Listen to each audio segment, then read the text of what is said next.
Okay, hi everyone. This is me, AF Stewart, and I'm here today because Jin Okubo has tagged me in the SundayFunday game created by Joe Compton of Go Indie Now.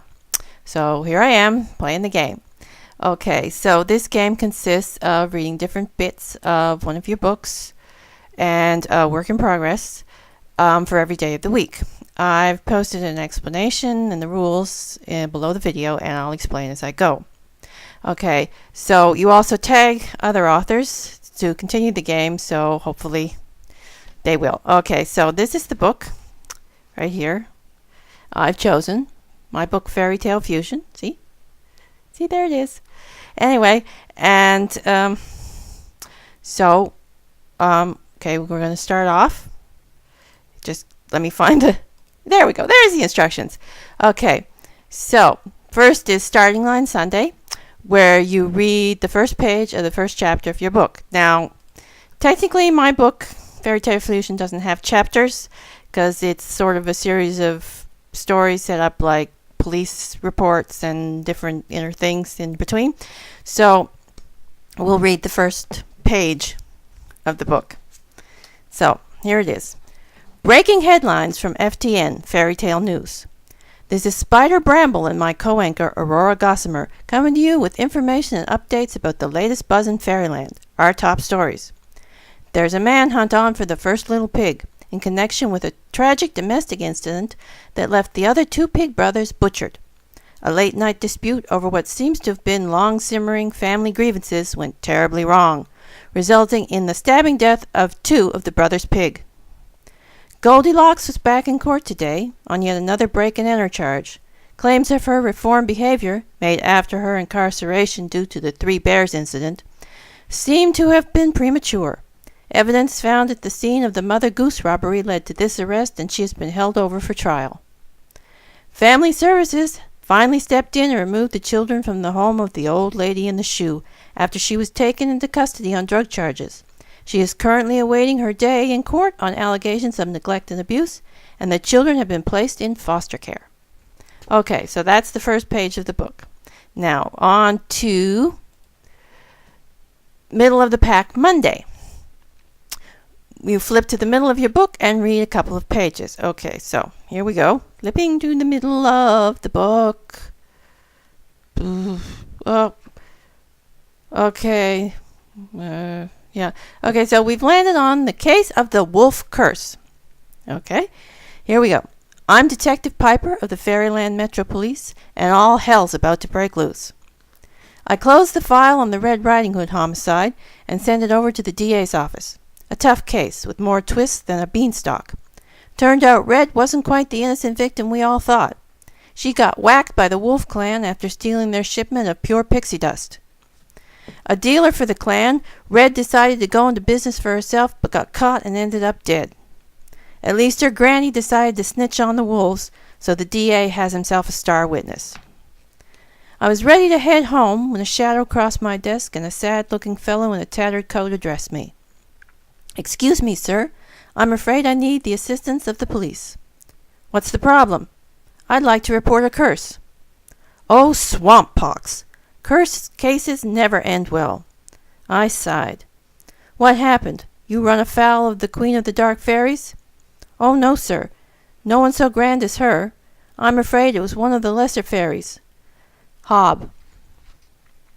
I nodded sympathetically. Hob was a particularly nasty fairy. "So what whammy did he put on you? A bad luck curse? A sickness spell?" "It is far worse than that. A shape-shifter curse, I'm afraid." That perked my interest. My right hand moved to the hilt of my silver dagger. "What kind of shape-shifting?"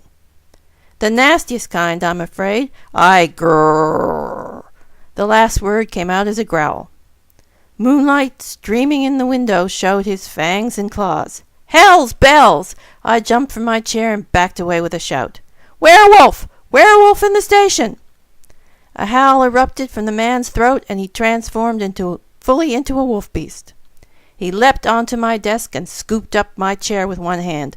I ducked as he threw it across the room with another howl. I hunkered down behind the cover of a neighboring desk and drew my gun. I ejected the clip and exchanged it for one in my holster with silver-lace bullets. Around me I heard screams and shouts, saw people running out and officers running in, guns at the ready, as the station fractured into mayhem. "Where is she? Where's Granny? I'll huff and I'll puff and I'll rip this station apart until you deliver her to the Wolf Clan." I stood and pointed my gun. A dozen more officers did the same.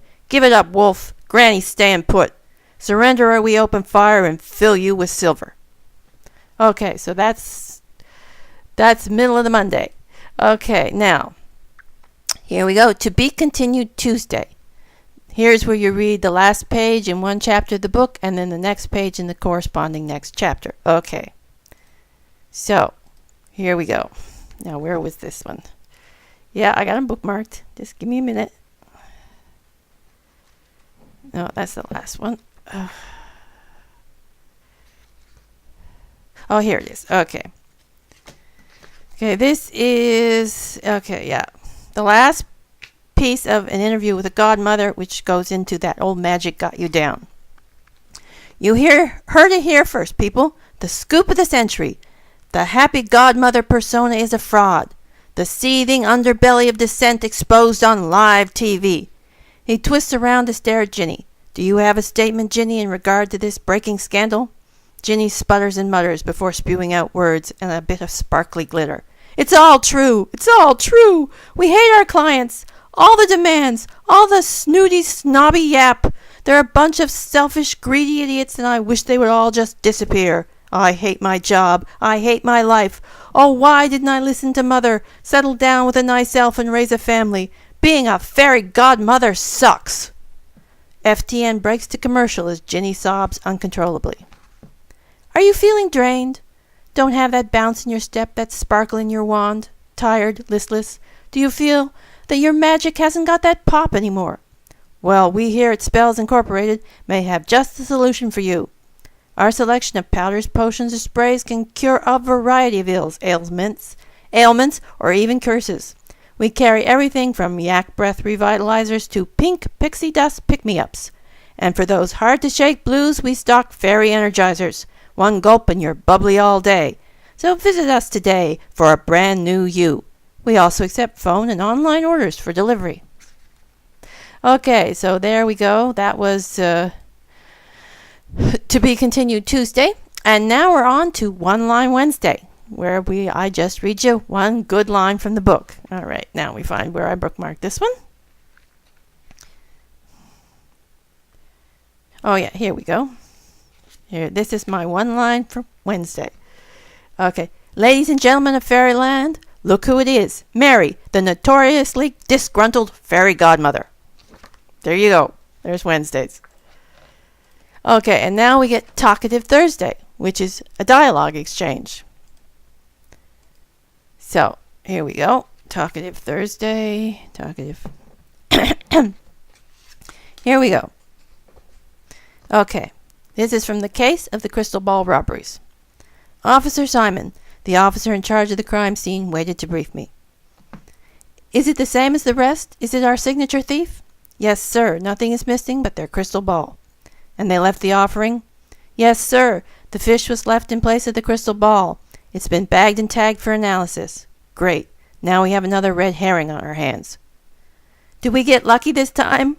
Or is it the crime scene lacking in evidence like the previous robberies? No, sir. So far this place is clean as a whistle. Same as the others. But the fairy forensics team is still working. They might turn up something. I hope so. Lately, they've been beating their wings over a lot of nothing. I sighed. Do you want us to bring in the usual suspects, sir? Could be Goldilocks or one of the Wolf Clan has new info. Or maybe one of the Rumpelstiltskin gang. Don't bother. Word on the beaten path says it's a fresh blood behind these burglaries. My guess, there's a new player in Fairyland. I hope those yahoos from Camelot aren't back again. Those guys are always trouble. Okay. Slightly breaking up there, but there's your dialogue passage. Okay, so final word Friday. Okay, this one is very short and very sweet. It just gives the very last word of the book. So, here we go. The last word in my book, teeth. Yes, teeth. Okay. All right, now we're up to Saturday. And Saturdays is from Work in Progress. So one page from Work in Progress. Now I'm going to be reading from my book, Ghosts of the Sea Moon, which is a nautical fantasy. And this is chapter 7, the first page. Anyway, so here we go. As the night lengthened, the crowds dispersed. The beach settled into quiet, and the bonfire died to glowing embers. A somber crew drifted back to the ship, lingering on deck, taking solace in each other. Shadows and unspoken words hung against the light from one lantern, the remains of the fire, and the ever-present stars and moon. A hush of uncertainty shrouded the men and the night. The captain leaned against the rail, a tankard of grog in his hand, and watched Blackthorn hand out more of the liquor to the crew. Silence clung like thick morning fog as men took their portions. None of the usual banter or jokes passed between them. The funeral pall of misery from Lancefoot still chased them. Captain Morrow raised his drink, to those lost, and to those they left behind. A weak chorus of "aye" to those lost rang up from the crew, but few took a drink. Most only stared into their flagons. A strange unease settled on the ship and didn't look to lifting. Rafe glanced at the shore and the glowing charred remains of the bonfire. It doesn't seem natural, does it, boys? Something seems not right, out of order. A murmur of assent rippled across his men. Okay, there you go. There's one page, slightly badly narrated, but anyway, that's from my work in progress, Ghosts of the Sea Moon, which hopefully will be out end of the year, first of next year, depending on how fast I edit the thing. Okay, so there you go. That's the Sunday Funday game for me. And you can see the list of the people I've tagged down below the video. So, bye-bye. See you later.